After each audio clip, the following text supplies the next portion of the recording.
Aleluia, aplauda o Senhor. Somente Cristo, aleluia. Glória a Deus.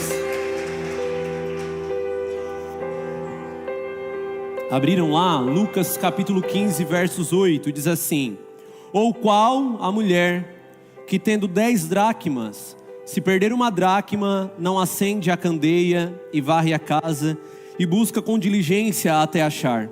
E achando-a, convoca as amigas e vizinhas, dizendo: alegrai-vos comigo, porque já achei a dracma perdida. Assim vos digo que há alegria diante dos anjos de Deus por um pecador que se arrepende. Capítulo 15 do Evangelho de Lucas, ele fala sobre 3 coisas que se perdem.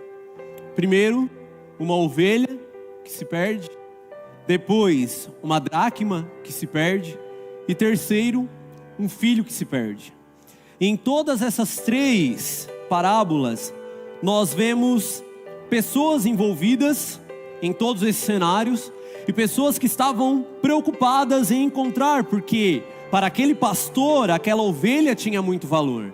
Para aquela mulher, aquela dracma tinha muito valor. E para aquele pai, aquele filho tinha muito valor. Então nós temos 3 figuras de pessoas que perderam algo que tinha valor e 3 coisas de muito valor. E aqui nós encontramos uma mulher que perdeu uma dracma. A Bíblia fala que ela tinha 10 dracmas. E uma dracma, ela era referente a uma moeda. Não se sabe ao certo, existem várias discussões sobre o peso que valia uma dracma para aquela época.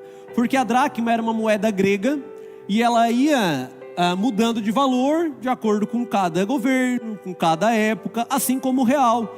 Que há uns anos atrás, com o real você vinha cheio de saco de pão, e agora com o real tu não compra quase nem 10 balas, né? Então era mais ou menos na mesma época. Então a gente não sabe exatamente o quanto essa dracma valia, mas o que todos chegam a uma conclusão é o seguinte: que uma dracma era o equivalente a um dia de trabalho braçal. Todos chegam a essa conclusão. Então nós temos uma mulher aqui que durante 10 dias ela trabalhou muito pesado em algo, e ela recebeu então 10 dracmas. E aquela dracma, ela tinha um valor grande, porque a Bíblia diz que ela tinha um grande valor. Então ela ficou muito desesperada, porque ela tinha perdido essa dracma. Uma coisa que me chama a atenção aqui é que a Bíblia não fala que essa mulher ela perdeu a dracma na rua. Ela não estava indo numa venda, ela não estava indo visitar alguém, ela não estava voltando do trabalho. Ela tinha perdido aquela dracma dentro da sua casa, dentro da sua própria moradia. E provavelmente você já deve ter visto os filmes antigos ou séries, algumas coisas que retratam aquele período em que Jesus passou pela terra. Eu queria que vocês imaginassem aquela casa daquela época. Então nós temos uma casa feita de barro, com palha. O chão era de areia batida mesmo. Então era barro que era construído aquelas casas. E geralmente aquelas casas tinham uma porta e uma janela. Então era o máximo de luz que se entrava por aquela casa. E aquela mulher, ela perdeu essa dracma dentro daquela casa, que tinha uma luminosidade amena para aquela época. E a gente precisa entender que quando ela perdeu essa dracma, a palavra vai dizer que ela ficou desesperada. Não sei, é uma parábola, mas a gente pode aqui dar uma desenhada assim, né, que nem eu costumo fazer, né? Se você é como eu, o pessoal do lúdico, né? A gente precisa imaginar aqui, fazer o lúdico. Talvez ela precisava dessa dracma para comprar algo. E ela só percebeu que ela havia perdido quando ela ia comprar essa coisa.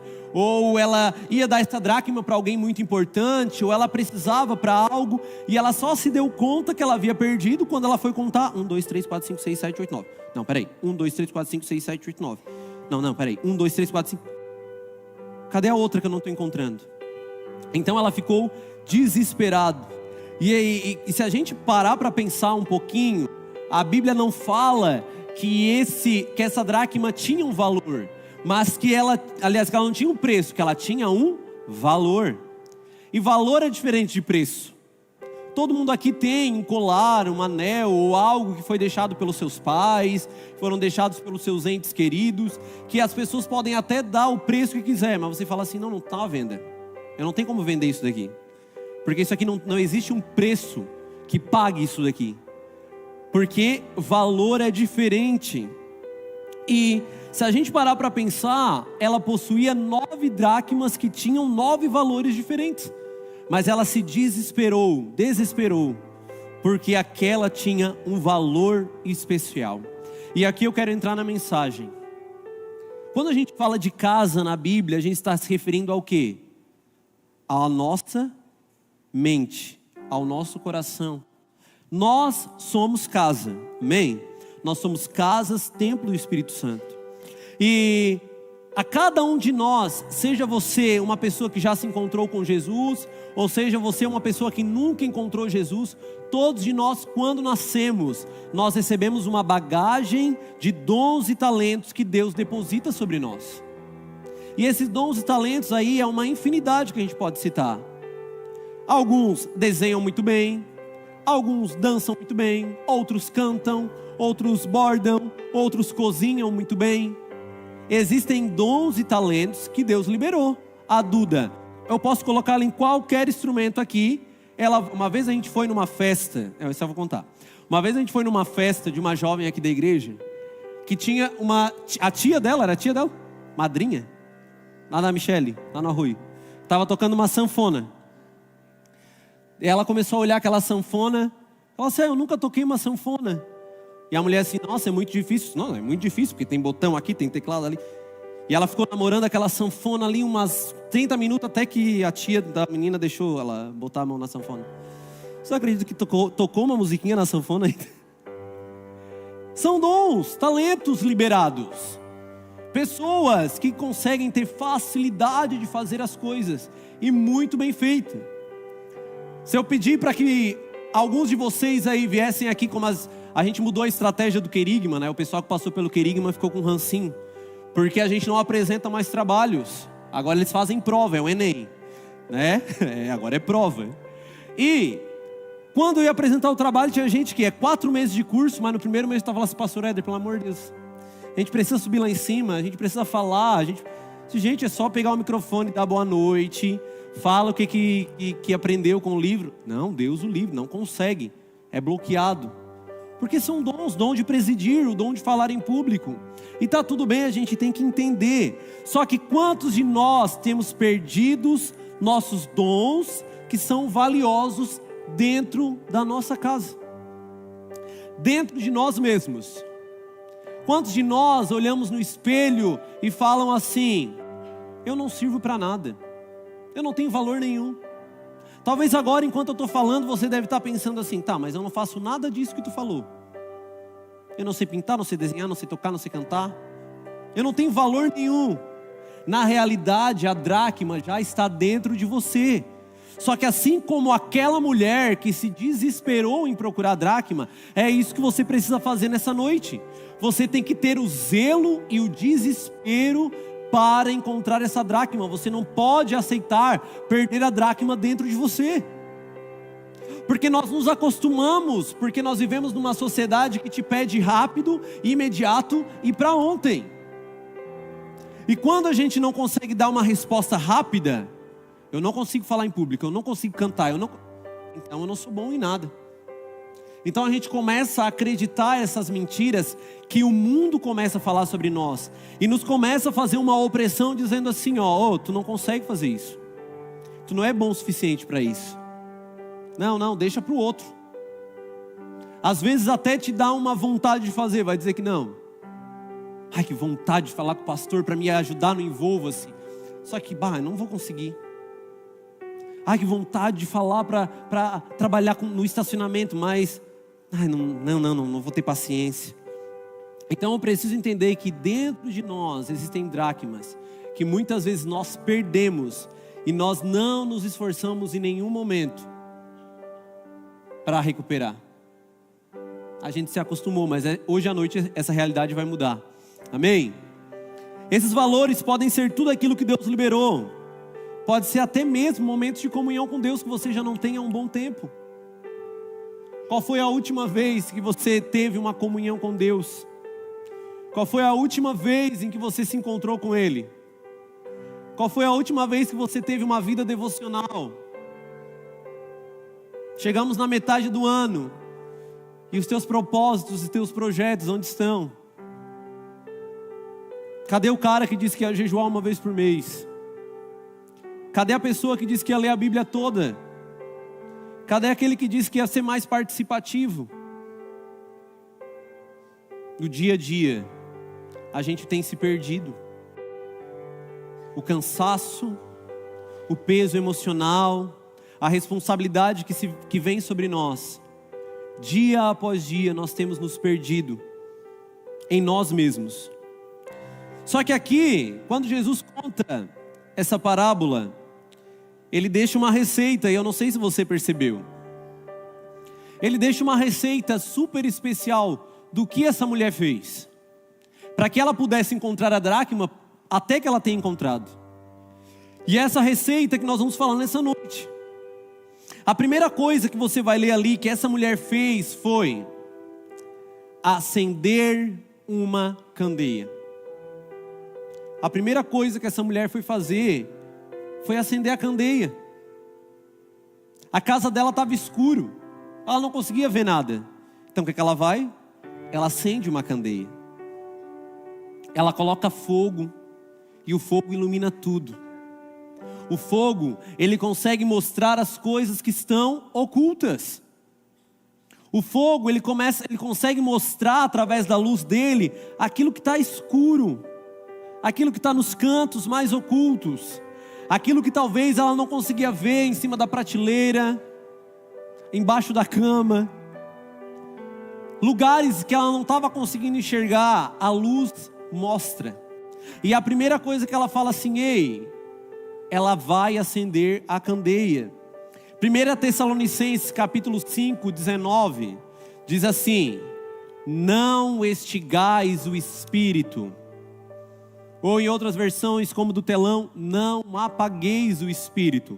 Pastor, o espírito pode ser apagado? Ei, se aqui na Bíblia já está dizendo que nós não devemos apagar, então logo, entretanto, todavia, se você é bom em português, você sabe interpretar esse texto e saber que o fogo pode ser extinto, sim. Pode.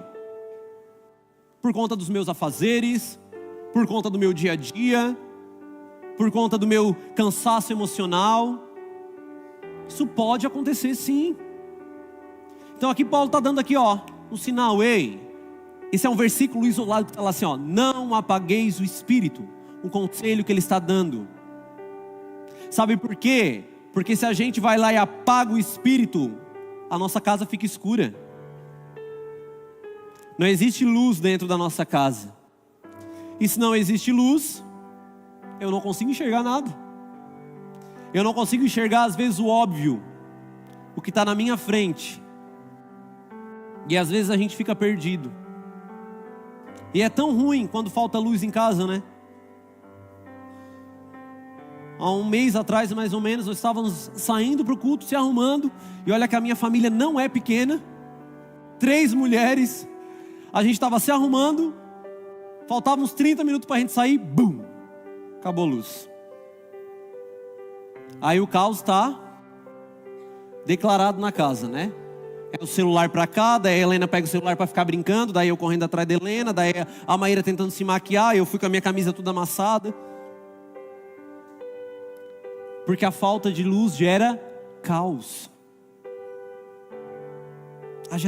A falta de luz gera caos.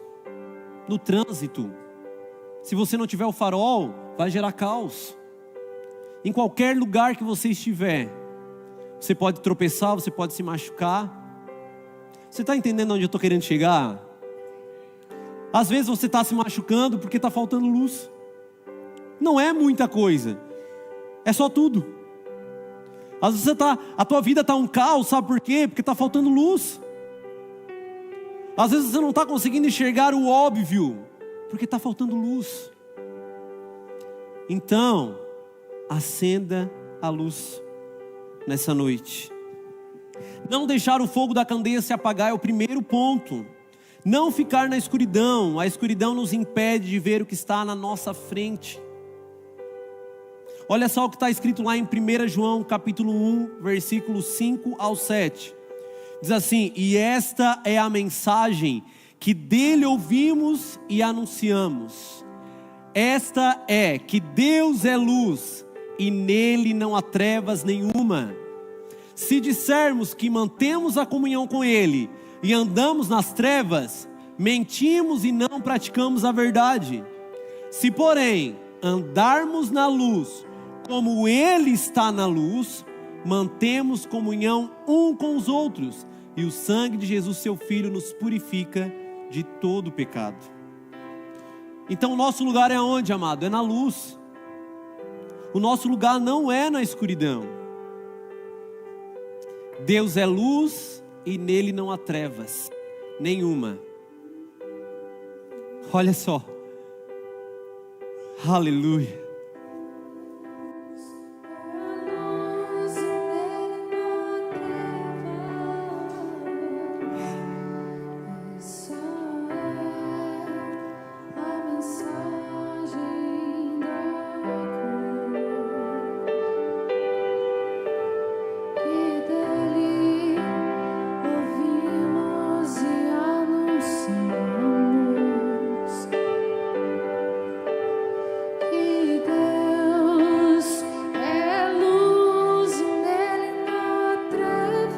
Então o que Jesus está dizendo aqui, irmãos, é que nós não devemos andar na escuridão. Só que é interessante que esse texto fala assim, ó: mas se andarmos na luz como ele na luz está. Então ele é o nosso modelo de como andarmos na luz. Ele é o nosso modelo. Só é possível um relacionamento sério com o Espírito Santo se andarmos na luz. Não tem como dizer que nós andamos com o Espírito e andamos em trevas. Não existe como. Mateus capítulo 5, versículo 14. Mateus capítulo 5, versículo 14 diz assim: ei, vocês são a luz do mundo, e não se pode esconder a cidade edificada sobre o monte. Nem se acende uma candeia para colocá-la debaixo do alqueire, ou seja, debaixo de uma vasilha, mas no velador, lugar alto, e ilumina a todos que se encontram na casa. Assim brilhe também a vossa luz diante dos homens, para que vejam as vossas boas obras e glorifiquem a vosso Pai que está nos céus. Ei, Mateus aqui está dizendo assim, ó, que Jesus falou assim: não tem como eu acender e colocar no lugar baixo, embaixo da cama, num lugar escondidinho. A luz, ela tem que ser colocada num lugar alto, para que ela possa iluminar tudo ao nosso redor. Antigamente era muito fácil identificar o crente. O crente geralmente era um cara que usava havaiana, tinha uma bicicleta Monarch e morava muito longe da igreja e botava a Bíblia debaixo do braço. Lá vai um crente. Aquele lá é um crente. A mulher, uma mulher que botava uma saia bem comprida e um coque gigante aqui, e ia com a espada aqui na frente, ia marchando. Lá vai uma mulher de Deus. Os tempos mudaram e a gente percebeu, glória a Deus, que nós percebemos que não é o exterior que revela quem nós somos de verdade, mas é aquilo que nós guardamos dentro da nossa casa. É o nosso dia a dia que revela quem nós somos. Só que infelizmente nós temos muitos agentes secretos de Cristo. Sabe quem é o agente secreto de Cristo? É a pessoa que até foge. Lá vem a pessoa da mídia. Ei, pessoal lá onde eu trabalho não pode ver que eu sou crente, pode ver que eu estou na igreja. Não se esconde uma luz debaixo de um alqueire, mas se coloca no lugar alto. Sabe por quê? Porque quando ele estiver no lugar alto, ele vai iluminar tudo que está ao redor dele. Tudo, a família vai ser iluminada, os colegas de trabalho vão ser iluminados, tudo vai ser iluminado. A cidade pode ser iluminada. Amém? Uma nação, por que não? Se aqui tem uma luz, ali tem outra, lá tem outra, ali tem outra, lá tem outra, a gente pode iluminar uma nação. A gente pode revelar corrupções. A gente pode revelar podridão. Por quê? Porque existe luz. Só que nós estamos escondendo a nossa luz debaixo do alqueire. Eu também. Muitas vezes escondi a luz debaixo do alqueire. Segunda coisa que a Bíblia fala que essa mulher fez. Primeiro ela acende a candeia. E depois ela varre a casa. Sabe o que aconteceu aqui? Quando ela acendeu a luz, ela olhou e falou assim: misericórdia, como essa casa está suja. Como eu não reparei na bagunça que essa casa estava. Como eu não reparei o quanto essa casa está imunda. Estava tão escuro que eu me acostumei a viver aqui. Que eu me acostumei a dormir aqui em cima do lixo. Vocês já viram aquele programa? Não é um programa, uma rede social de um cara que faz faxina? Esqueci o nome dele agora. Diárias do Gui. Ele pega pessoas que têm problema psicológico de acúmulo. E ele pega uma equipe e ele faz as faxinas nessas casas. Tem casa que não dá para acreditar como é que a pessoa consegue viver naquela situação. Naquela imundície. Dormindo com baratas, ratos. Comida podre há meses. Eles chegam, ele dá ânsia de vômito na hora que eles entram na casa. E a pessoa, eu durmo ali, eu vivo aqui. Só que sabe o que aconteceu quando eu estava fazendo essa palavra? Isso me veio à cabeça. E Deus me falou: quantas vezes, Éder, a tua vida estava assim? Quantas vezes, Éder, a tua casa estava exatamente dessa forma? Tu se acostumou a viver nessa situação, dormindo na imundícia. Tiago capítulo 1, versículo 21 diz assim. Tiago capítulo 1, versículo 21. Portanto, despojando-vos, ou seja, deixando de lado toda a impureza e o acúmulo de maldade, acolhei com mansidão a palavra em vós implantada, a qual é poderosa para salvar a sua alma. Olha só, aqui não fala que Jesus vai limpar a imundícia toda.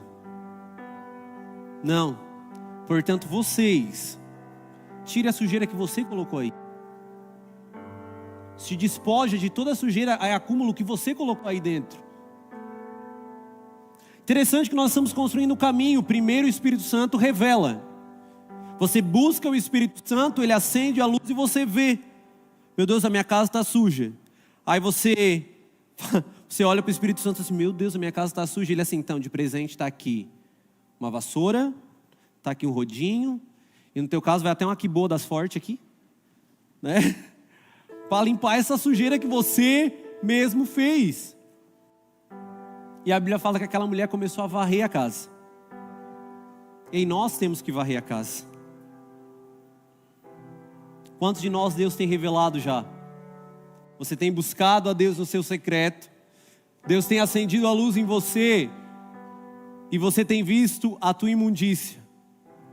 Agora é hora de nós varrermos a casa. Quando nós somos acesos pelo fogo do Espírito, nós nos deparamos com o nosso pecado. E não adianta nada, amado, sabe dizer o quê? Espírito, encha-me. Espírito Santo, me enche. Enche-me até transbordar. Daí o Espírito Santo vai dizer assim: eu não consigo, não tem espaço. Eu não consigo encher. A tua casa está lotada de sujeira. Essa mulher tinha perdido essa dracma no meio dessa sujeirada toda. Ela tinha perdido seus dons e talentos no meio dessa sujeira toda.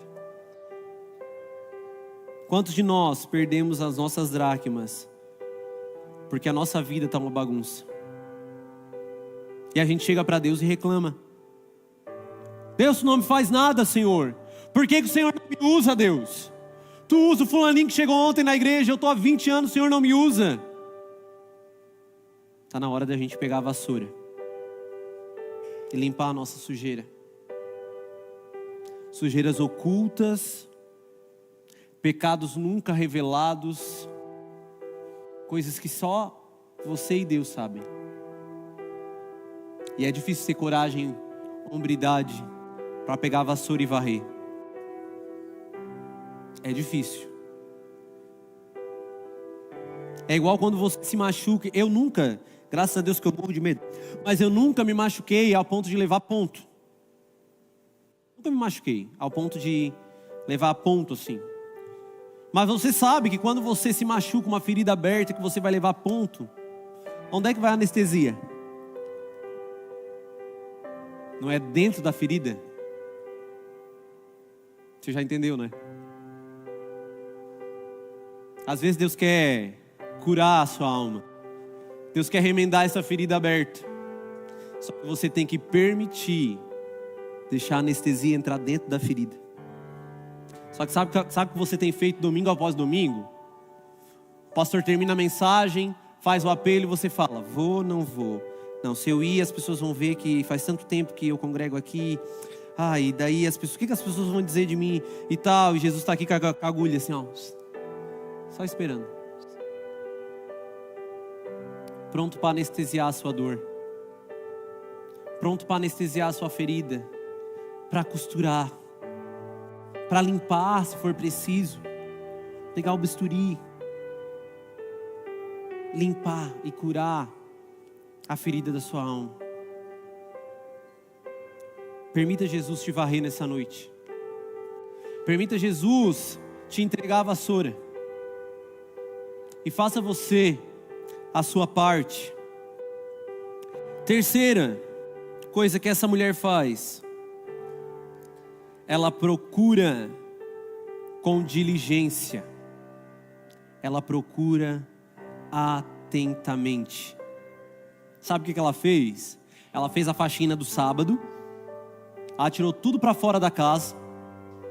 Ela varreu. Ela botou as coisas tudo no lugar certo. Tá, agora isso aqui é aqui, isso aqui é aqui. Tá, agora minha casa tá limpa. O que eu preciso fazer agora? Agora eu vou procurar atentamente. Eu vou olhar primeiro aqui na cozinha. Procurar cada detalhe embaixo de cada coisa. Onde é que tá essa dracma? Qual foi a última vez que eu vi ela? Será que eu preciso voltar até a última vez que eu vi ela? Qual foi a última vez que eu usei essa dracma? Quando que eu ganhei essa dracma? Às vezes nós temos que voltar até onde o Senhor nos entregou a dracma.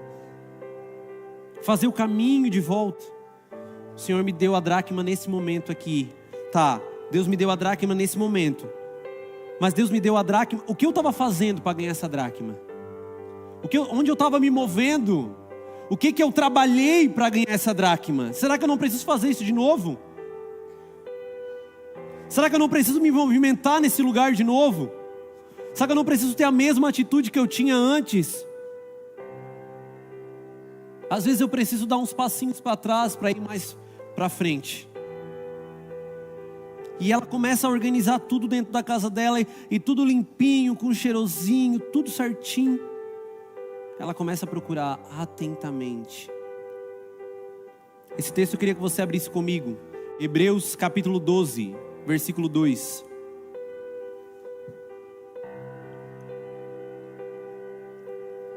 Aleluia.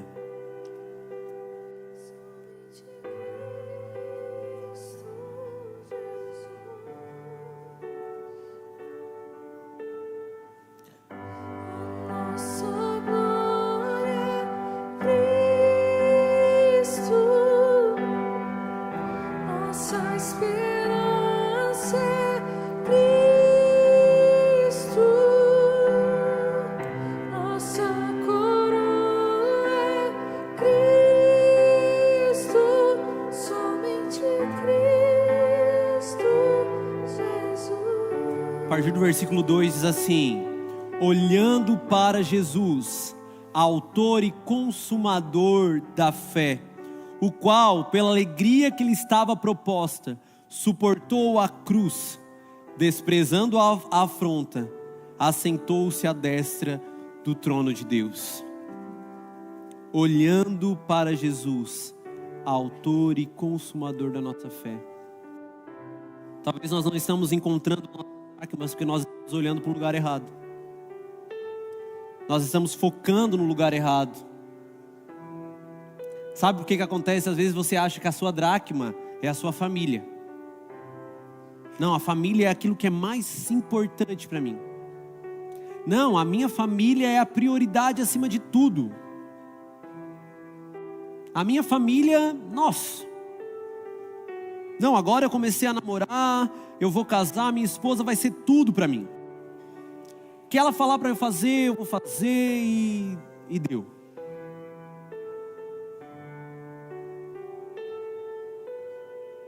Uma das coisas que a Maíra falou para mim, assim que a gente estava namorando, que eu nunca esqueci. Que ela falou que ela me amava muito, mas que não tinha comparação ao amor que ela tinha com Jesus.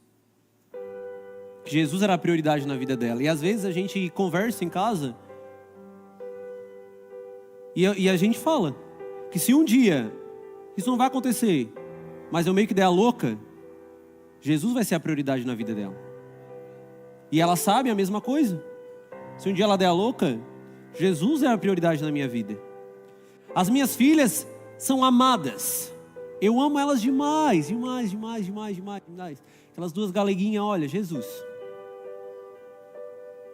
Galega que nem o pai. Mas eu já estou ensinando elas desde cedo que Jesus é o meu amor maior. Eu vou fazer de tudo, eu tenho feito de tudo, a Maíra tem feito de tudo, para que elas amem ao Senhor mais do que elas nos amam. E é louco pensar assim, né? E eu sei que a Helena e a Ana me amam. Quando eu chego do trabalho, elas vêm correndo. Mas eu quero que elas amem mais o Senhor. Eu quero que elas corram, Tati, mais para Jesus do que quando eu chego do trabalho. Eu quero que elas sejam apaixonadas por Jesus. Por isso eu ensino. Elas veem, elas têm visto isso em casa, nós orando. Agora a Helena, quando ela não consegue dormir, sabe o que ela faz, amado? Pai, ora por mim para que eu consiga dormir. E ela dorme, e eu falo, uau, é algo tão simples. É algo tão simples. Mas eu preciso que ela ame o Senhor mais do que ela ame o pai dela. Olhando para Jesus, o autor e consumador da nossa fé. Ele é o nosso maior modelo, Ele é o nosso exemplo de valor, Ele é a nossa principal dracma. A Bíblia fala que aquele que desprezou a afronta e suportou a cruz. E às vezes a gente não suporta um não que nos é dado. E às vezes a gente não suporta uma pessoa que fala assim, mas se tu não for, se tu não fizer, se tu não beber, se não experimentar, eu não consigo, pastor. A gente não suporta a afronta.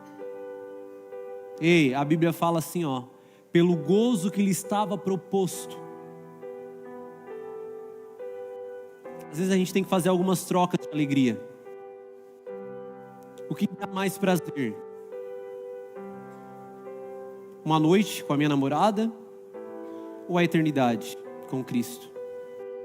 O que me dá mais prazer? Uma noite embriagado ou alegria com Cristo? O que me dá mais prazer? Olhando diligentemente para Jesus, a qual trocou a alegria pela afronta. Buscar estar alinhado ao seu coração para não perder novamente os seus valores. Sabe por quê? Porque a gente pode sujar a casa tudo de novo. E várias vezes. Várias e várias vezes. Por isso a gente não pode deixar a chama do Espírito se apagar. E buscar com diligência. Buscar, sabe com quê? Com sabedoria. Sabedoria é uma inteligência aplicada. Eu posso ser muito inteligente na Bíblia. Eu posso saber todos os versículos de cor. Eu posso conhecer de teologia. Eu posso ser muito inteligente, mas não posso ser sábio. A sabedoria é diferente. Uma vez eu aprendi com o apóstolo Luiz Hermínio, que ele falou que a diferença de inteligência e sabedoria, o pastor Jean já usou essa alegoria algumas vezes aqui no altar. Inteligência é eu saber que o tomate é uma fruta. Eu posso até me gabar, não, tomate é uma fruta porque a semente dele é por dentro. E o que é a sabedoria? É não pegar o tomate e colocar numa salada de fruta, porque você sabe que não combina. Então a sabedoria é a inteligência aplicada. Eu sou inteligente, mas eu sei colocar cada coisa no seu determinado lugar. Eu sei colocar cada coisa no seu lugar. E eu preciso entender que eu tenho que buscar ao Senhor com sabedoria, para que dentro da minha casa eu consiga colocar cada coisa no seu devido lugar. A família é importante? É importante. Ela precisa estar no lugar de honra, de destaque dentro do seu coração. Família é o maior presente que você ganhou nessa terra.